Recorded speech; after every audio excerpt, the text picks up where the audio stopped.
안녕하세요. 오늘 저희가 함께 살펴볼 자료는 실물 연계 자산, RW와 온체인 채권 프로젝트에 대한 분석입니다.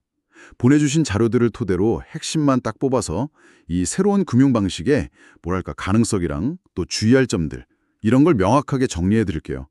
부동산이나 미국 국채 같은 실제 자산을 블록체인 위에서 토큰으로 만들어 거래하는 이 RWA가 요즘 주목받고 있잖아요. 특히 미국 국채 기반으로 5%에서 많게는 10%까지 수익을 준다는 온체인 채권들, 이게 관심을 많이 끌고 있습니다. 오늘 이 부분을 좀 집중적으로 파헤쳐 보면서 청취자분께서 이 복잡한 금융 혁신, 이 핵심을 빠르게 파악하실 수 있도록 돕는 게 저희 목표입니다. 자, 그럼 본격적으로 시작해 볼까요? 네. RWA는 말씀하신 대로 그 실물 자산을 블록체인 상에서 토큰으로 만드는 기술이죠. 오늘 주로 다룰 온체인 채권은 그중에서도 미국 국채 같은 비교적 안전한 자산을 디지털 토큰으로 구현한 것이고요. 기본 구조는 이렇습니다. 실제 국채를 매입하고 거기서 나오는 이자 수익을 토큰 가진 분들께 배분하는 방식.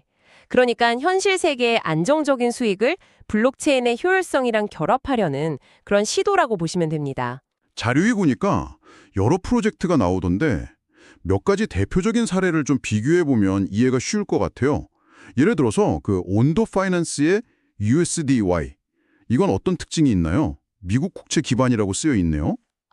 USDY. 네, 그건 미국 단기 국채랑 은행 예금을 기초 자산으로 하고요.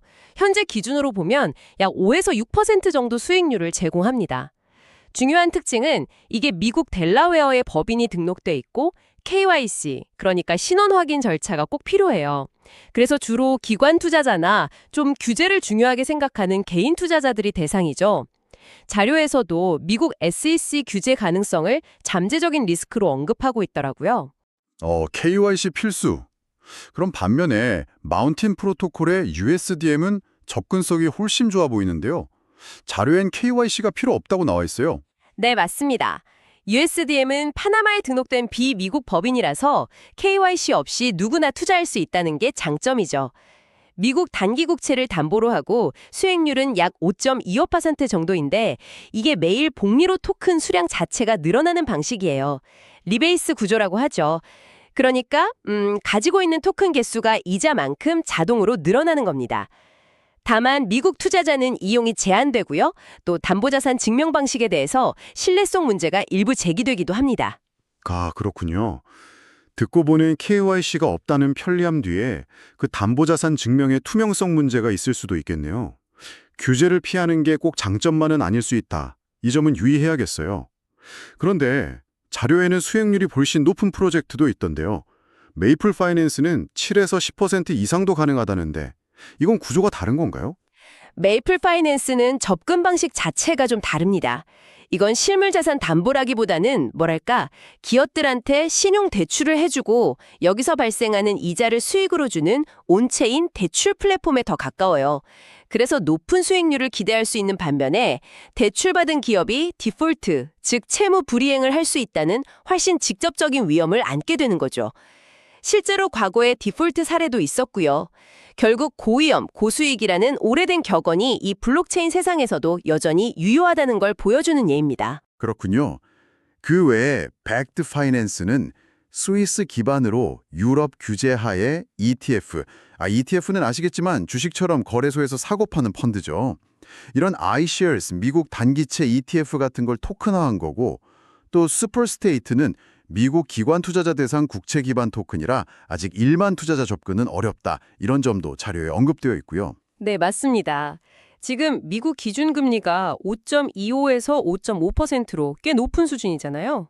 그래서 이걸 기초로 한 RWA 상품들이 연 5% 내외의 상당히 매력적인 수익률을 제공할 수 있는 환경인 겁니다.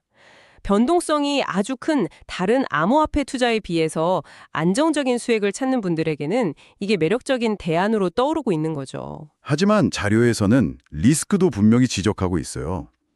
리스크 없이 10% 수익, 이런 홍보 문구는 일단 경계해야 한다는 거군요. 완전한 제로 리스크 상품은 아니라는 말씀이시죠? 정확합니다. 절대 간과해서는 안 될 몇 가지 주요 위험 요인이 있습니다.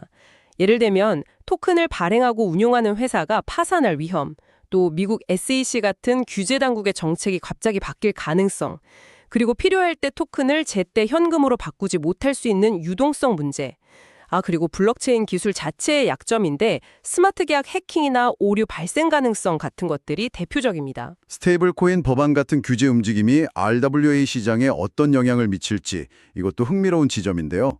규제가 오히려 시장 성장의 기회가 될 수 있다는 분석도 있네요. 네, 그럴 수 있습니다. 규제가 명확해지면 불확실성이 줄어들잖아요. 그럼 오히려 기관 투자자들의 자금 유입이 가속화될 수 있어요. 은행이나 자산운용사 같은 전통 금융기관들이 이제 안심하고 이 시장에 들어올 수 있는 법적 근거가 마련되는 셈이니까요.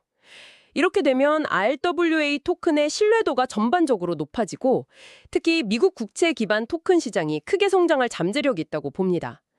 온도나 슈퍼스테이트처럼 처음부터 규제를 좀 준수하려는 프로젝트들이 유리해지겠죠. 그리고 얼마나 투명하게 담보자산을 관리하고 또 감사받는지가 핵심 경쟁력이 될 겁니다. 결국 시장이 규제 준수 여부에 따라 좀 양극화될 가능성이 높다고 전망하고 있습니다.